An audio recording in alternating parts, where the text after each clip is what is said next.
Hey, welcome back to my channel, Tolfer Talks. Today we're going to look at the Heku Trilogy, Book 2, Conan the Barbarian, number 207 from Marvel Comics. This is about, 1988. And we've got a cover by Simics and Isherwood, and they're also the interior artists. And I kind of long for those days when you could look at the cover and have a good idea of what the art inside was going to be like. It always was a drag to see. I remember, like, especially there were Michael Golden covers on things like Rom and maybe She-Hulk, and you'd open it up and it wasn't Michael Golden, and it was really, really disappointing. But this Simics Jeff Isherwood cover is very cool, and the interior artwork is also very cool. I'm thinking about maybe just turning this channel into an all Conan channel because I've never been like a huge collector of Conan books, but it just seems like lately I've been picking them up in the dollar bin or wherever I see them, and they're just, man, I don't know, there really aren't any so far that I've been just hugely disappointed with. The art seems like it's always really great, or at least pretty darn good, or better than what you could, expect from a comic typically. But yeah, we finished book one, a few days back. What was happening? I haven't reread this, so we'll see. Yeah. So, yeah, Kobe had just taken out his father, the head of the Yagyu clan. And, as we're going to see, this isn't as simple as it looks. So he takes his dad out, he ascends to the throne, and yeah, this is kind of where the story gets interesting. I've got this bookmarked because I think I made a mistake in the last video, and I'm going to correct that. But yeah, so it starts off with another nice kind of a title page, which I like. I'm enjoying this book. They could have drug it out another issue. It seems like some of the establishing shots, I like the way he does it. There's usually kind of a panoramic sort of shot that gives you an idea of the, where we're at on the large scale, and then he pulls in. But it seems like there's a lot of the word balloons just get a little bit too much. I ran across this blog, and it talks about, I think it's Alan Moore talking about working with maybe one of the old DC editors, Julius Shorts, maybe. I read this a while ago, but I've been using it as a rule. Like, you never want to have more than 220 words on a page. And the way it kind of works out is if you have, maybe like 3 panoramic panels, each one would have 70 words. And I didn't count it, but I'm guessing, like, just from, doing that in my book, we're over here, and you can kind of tell. But anyway, they set the scene, and actually there's a lot of story in here that needs to be probably laid out. But basically these guys are the heads of the neighboring kingdoms, and they're going to put an end to Heku's hordes and Kobe. I say we put aside our petty political differences and unite our efforts to end the threats of the Yagyu clan once and for all. The time to strike is now. So says Emperor Strabonus. And then we travel, that night, leagues distance from Korshamish, which I suppose that was Korshamish. with Emperor Strabonus. And again, nice establishing shot, kind of a wide angle. Then we bring it in a little bit, and then inside. And I mean, I don't mind the bubbles, the word balloons, over these establishing shots. That's something I do. And there are comics out there where they do that, and you're kind of wondering it's who's speaking, what's going on. I don't, I didn't, to me, it wasn't a problem in here. It just always, it seemed like it didn't hinder the story at all. I didn't have to go back and reread it. It was always pretty self-explanatory. So anyway, this is the harem, and there is a member of the harem who's just bored. Life, there could be more to life. Life is too easy. And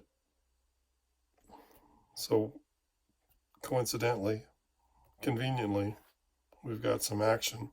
Somebody's going around killing palace guards. Who could it be? I don't know. But this is kind of a fun panel, or a fun page. This fellow's expression is priceless. Do you think he's going to make it? I can't remember. Let's find out. I don't think he makes it. Yeah, it doesn't look good. What's his name? We should remember the dead. He is the brother of Hafiz. That's about all we know. So, did anyone hear a noise? Ah, of course it would be you. So this dude was expecting Conan. Possibly. But that's a nice, action panel. It's the kind of thing you might buy a Conan book for. And again, lots of text, which is, I don't mind that. It seems like it's a little too much. Again, this is the story's pretty good, and the arts, I really like Isherwood, or Semic and Isherwood together. Seems like it could have gone another book. But, I think this is back, but in the 80s, where this is maybe more common. So what's going on here is Conan wants to know why he was attacked last issue. And so he thinks that this arms merchant in Mormdu is going to have some answers. And he does. He's a little reluctant to tell Conan because it has to do with Heku.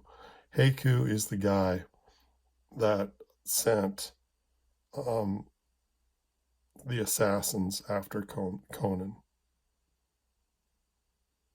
And from Immermadu, he finds, or let's see, Immermadu. That's not too bad a name. That's actually kind of cool. Immermadu. Rolls right off your tongue. The powerful Khitan warrior, he's dead. Killed by his only son, Kobe. Kobe is the clan's leader. And from Immermadu, Conan hears that, your friend Kobe is soon to die. And, of course, Conan is not agreeable with that point. We'll see about that, fat man. And this guy's fat. I really love the character design for this. I'm going to go back and read all these issues in this from 175 on or something. I'm not sure if he's a recurring character or what, but hopefully. Anyway, so this is what kind of threw me. He says, "Be careful, Conan, those Khitans are a deadly bunch." But it looks like Zuri is still alive. And I'm not sure how I looked at that last video, but I thought Zuri was dead in this battle. So You know, Zuri confronts Conan, and it ends with Zuri saying farewell. I took that as a, farewell, sayonara sucker, you're gone. But it didn't occur to me that Zuri left the fight, but apparently he did. He left the fight to his assassins, who Conan took care of. He dispatched the lot of them. And, I guess maybe the color similarity fooled me, but the dude that lost his head was just one of the assassins. It wasn't Zuri. So Zuri is still around. He's still alive. He's still kicking. All right. And so on his way out of the palace, our bored haremite, the harem girl, is going to chase Conan down, and she wants to waste her life with his. It's going to be dangerous, Conan warns her, but she's like, yeah, I'm going for it. All right, now we have a little panel here that's kind of squiggly and fuzzy because it is Kobe thinking back to an earlier time. It's a flashback, and in this scene, Kobe is given to Strabonus by Heku. Lord Kobe. He's taken out of it by Anika.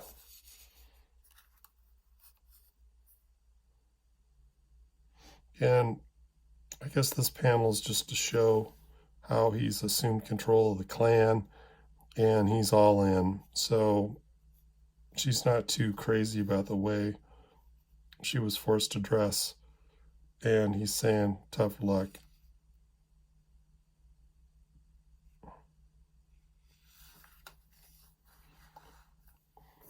In fact, he's so tough that he smacks her across the room.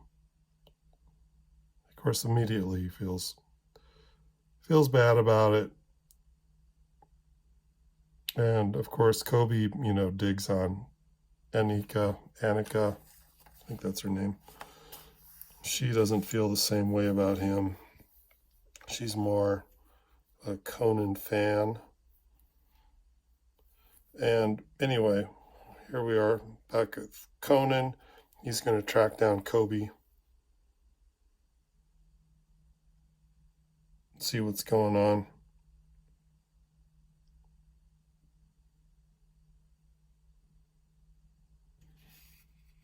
And he encounters Zuri outside the camp.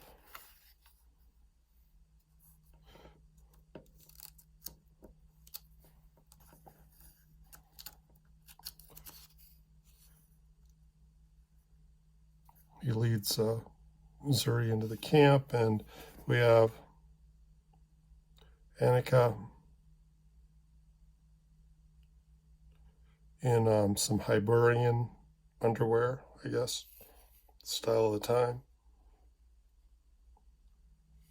She comes out to greet Conan, and so she's maybe a little disillusioned in Conan, perhaps now, a little heartbroken.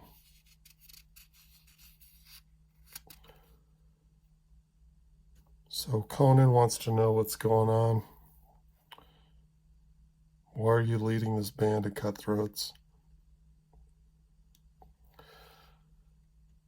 And he's prepared to walk out, but he can't.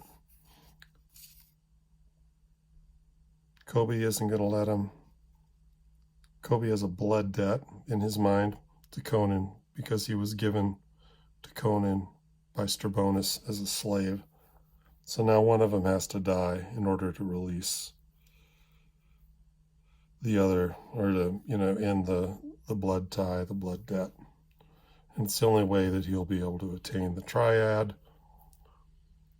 So there's a lot going on in these couple of pages. Might want to pause. and read them. But yeah, so that was why Heku sent the assassins after Conan, was to free his son from this blood debt, so it wouldn't become a problem. But, you know, can't count on anything back then in the Barbarian age. And Conan survived, so the story goes on.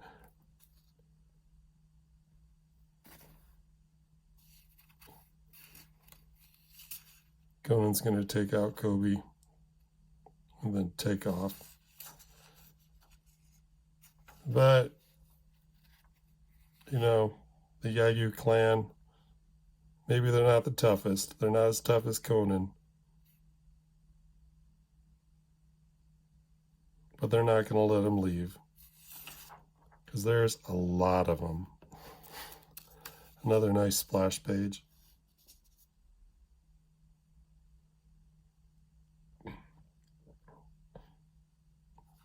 I like the coloring, the foreground. It's a little darker.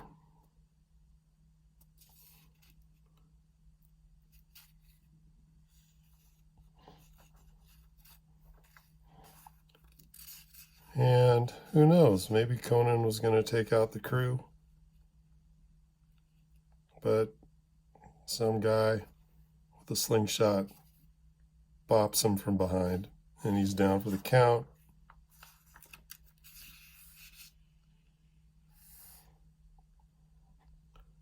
Heku gives him a good kick just to make sure he's out.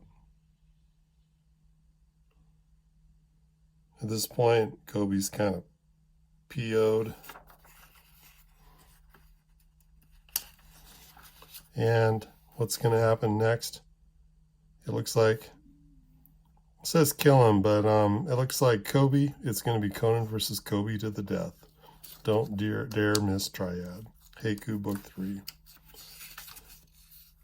Yeah, so I hope you'll tune in, you know, maybe later this week to see how Book 3 ends.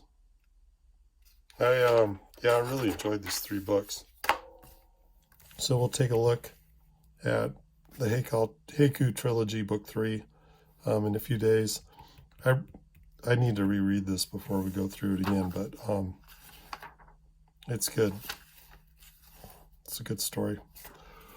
Okay, man, anyway, please check out the Indiegogo link.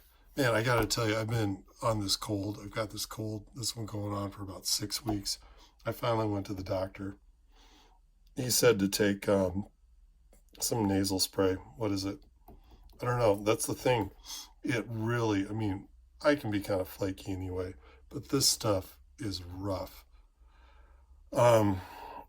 Anyway, so I'm hanging in there, but yeah, check out the Indiegogo link, the crowdfunding link, if you would be so good, and maybe possibly sign up. And as soon as I figure out how Indiegogo works, I'll start sending out notifications to let you know what's going on. But this is my book, and I'm gonna, I don't know, there's more about it on the IGG. I think I'm done. Man, what was that stuff? It's this nasal spray. I don't know, but I'm gonna go take a nap. All right, thanks for checking things out. I'll see you later. Bye.